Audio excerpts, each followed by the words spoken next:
이 세상에 살아가는 사람 중에 복받기를 원치 않는 사람은 아무도 없을 것입니다. 문제는 복받기를 원하는 사람들의 복에 대한 이해입니다. 과연 복을 어떻게 생각하고 그 복을 받기를 원하는가? 흔히들 잘 먹고 잘 입고 잘 사는 것을 복으로 생각합니다. 물론 그게 전혀 틀린 것은 아닙니다. 사실 이 땅에서의 하나님 없는 인생의 궁극적인 목표가 그것 말고 무엇이 있겠습니까? 믿지 않는 세상 사람들 복 그러면 뭘 얘기하겠어요? 이거 얘기하는 거예요. 잘 먹고 잘 입고 잘 사는 거. 지금 예수 믿는 사람은 복 받기를 원하면 안 된다고 이야기하는 것이 아닙니다.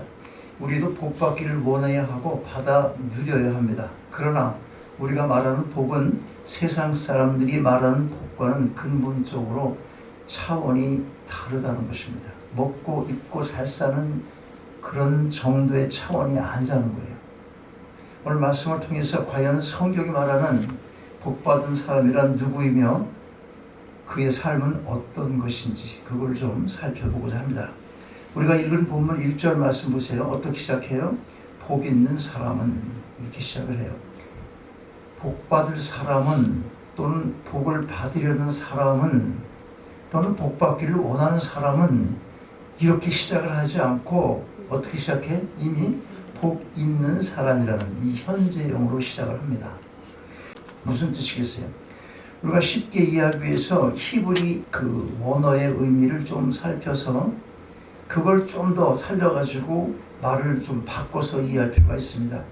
여기서 사용하고 있는 이 복이라는 말에 대한 히브리어 원어는 똑바른 길로 나간다는 의미예요.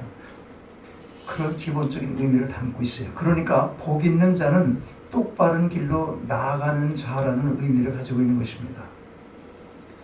그러면 믿는 자에게 있어서 똑바른 길이란 무엇입니까? 인생의 길은 두 가지 길밖에 없어요.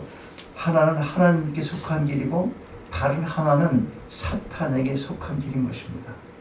하나님께 속한 길은 천국으로 가는 길이고 사탄에게 속한 길은 지옥으로 가는 길인 것입니다. 여러분 지금 어떤 길을 가고 계십니까? 하나님께 속한 길입니까? 그렇다면 여러분은 이미 복 받은 자, 복 있는 사람인 것입니다. 자, 그러면 오늘 본문이 교훈하고 있는 복 있는 자의 삶이란 복이 있는 자의 삶, 이미 복 받은 자의 삶이란 과연 어떤 것입니까? 복 있는 사람은 첫째로 악을 멀리하는 사람이에요. 악을 멀리해.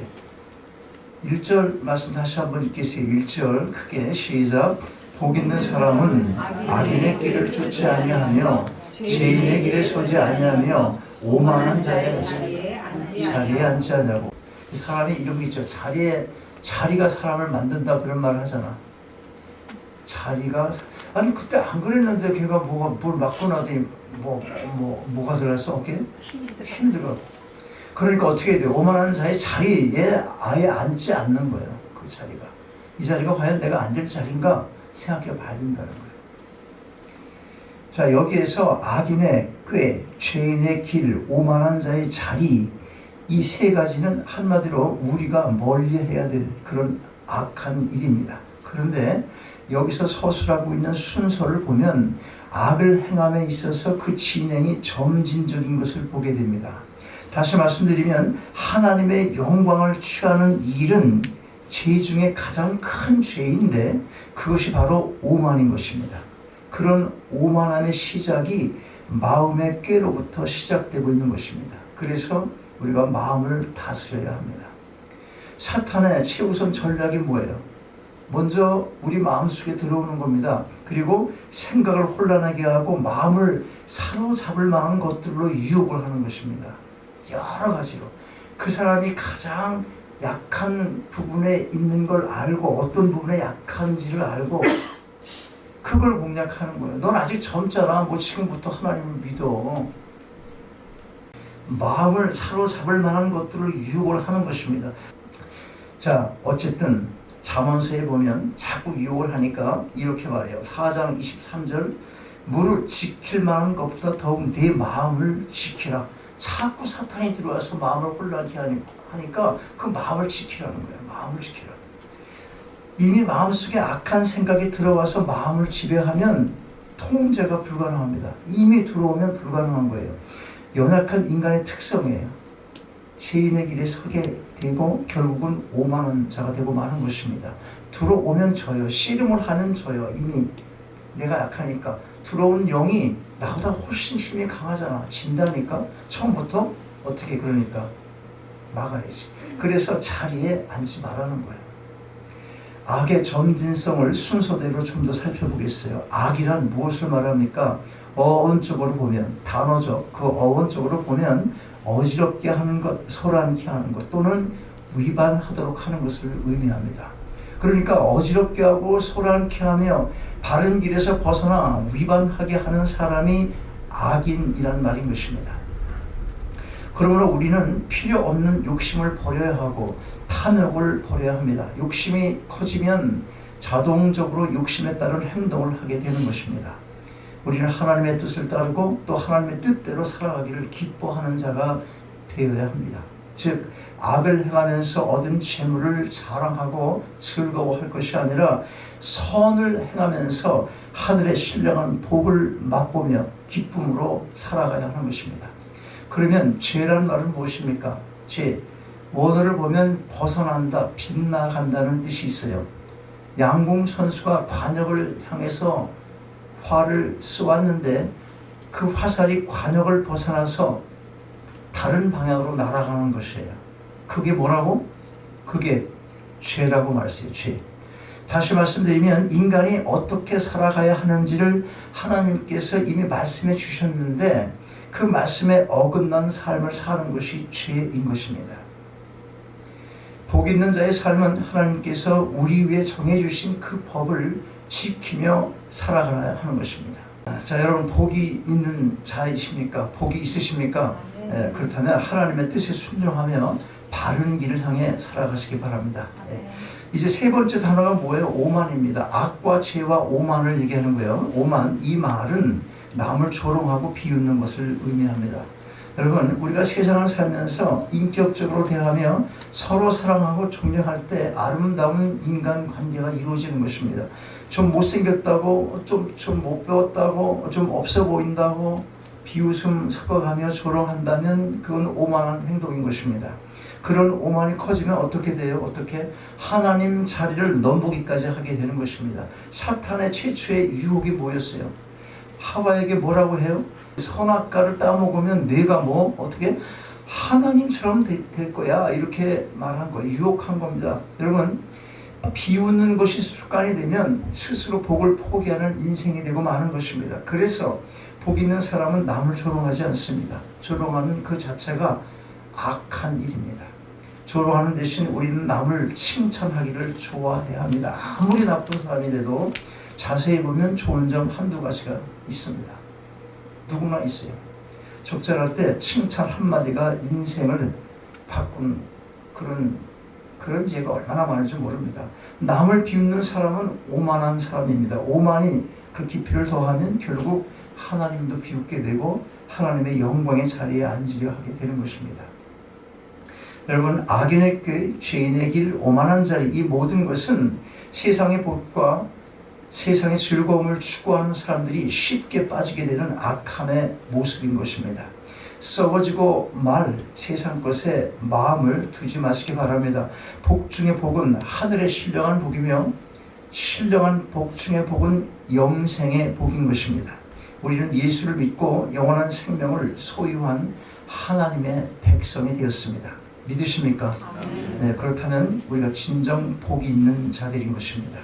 악인의 길을 쫓지 아니하며 죄인의 길에 서지 아니하며 오만한 자의 자리에 앉지 아니하는 여러분 모두가 다 되시기를 바랍니다. 복 있는 사람, 둘째로 여호와의 율법을 즐거워하는 사람입니다. 오직 여호와의 율법을 즐거워하여 그 율법을 주야로 묵상하는 자로다. 여호와의 율법이 뭐겠어요? 곧 성경 말씀인 것입니다. 성경 말씀을 읽을 때에 그 말씀이 즐거워져야 하는 거예요. 억지로 성경 읽으면 얼마나 읽겠어요? 한 장도 못 읽어요.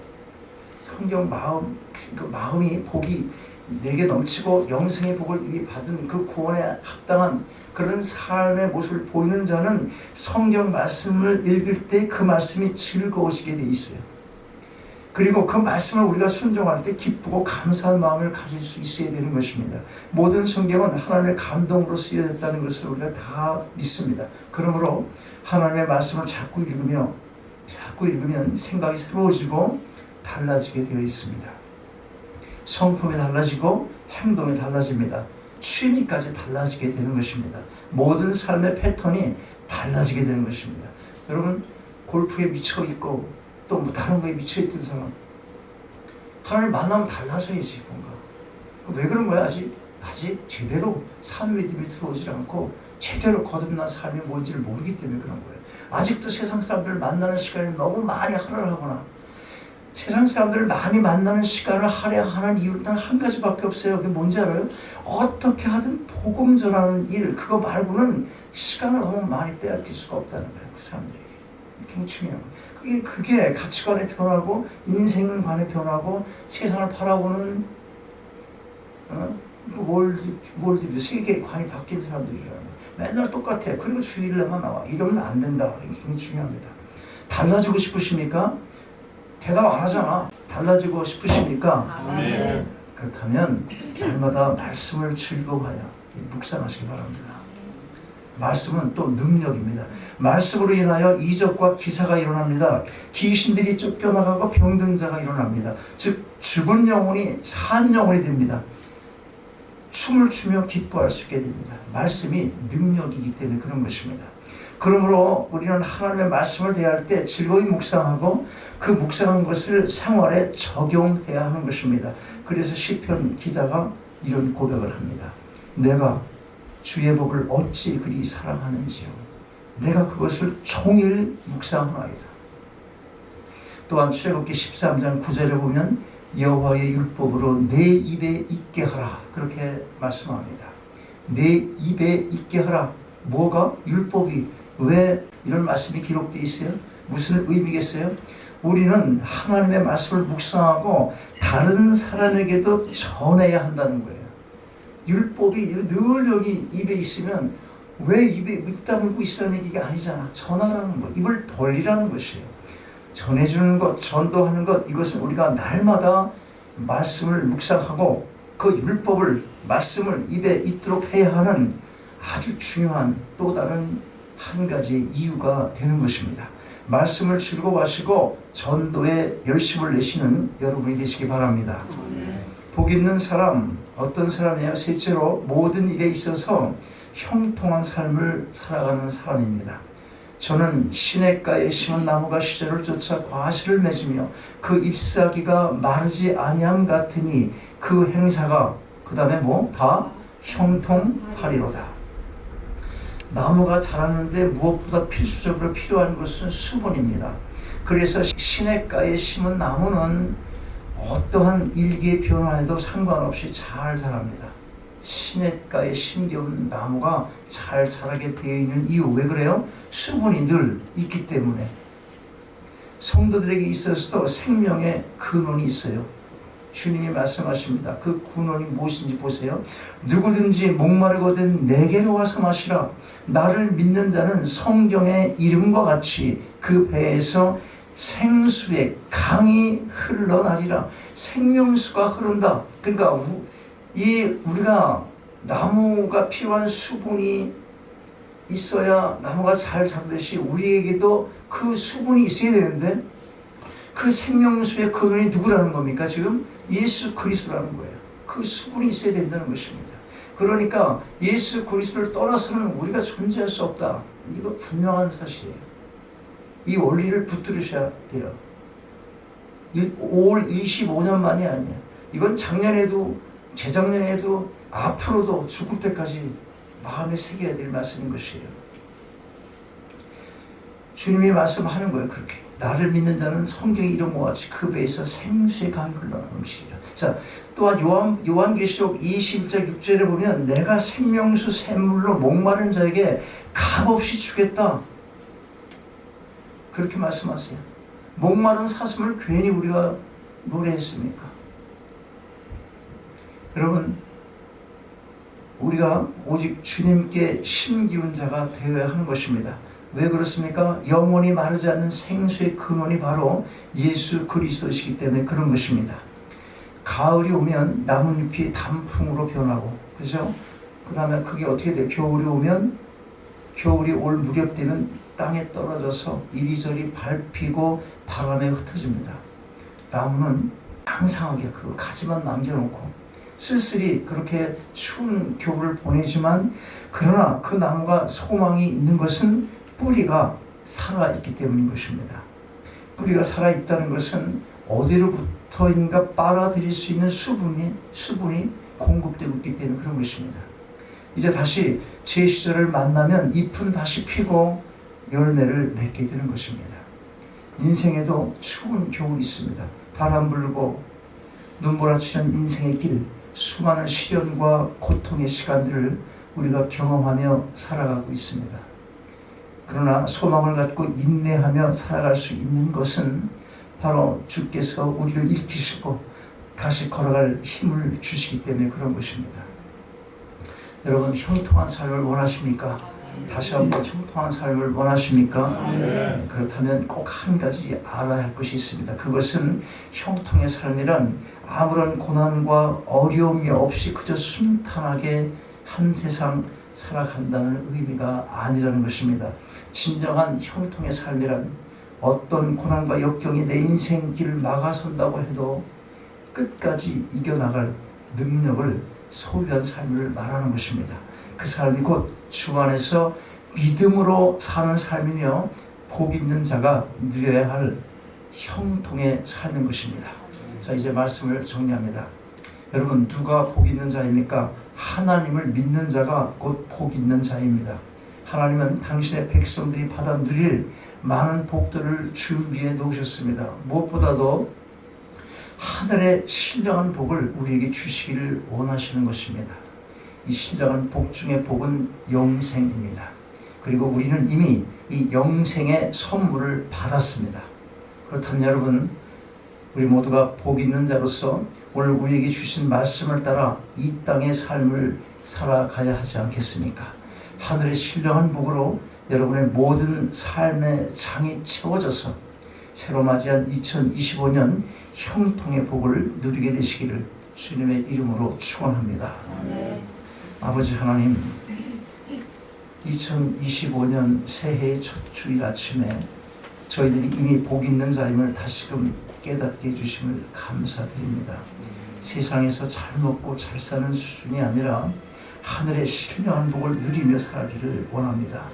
악인의 길에서 온전히 돌아서게 하시고 하나님의 말씀을 늘 즐거이 묵상하며 생명이신 주님께 모든 삶의 뿌리를 내리게 하옵소서.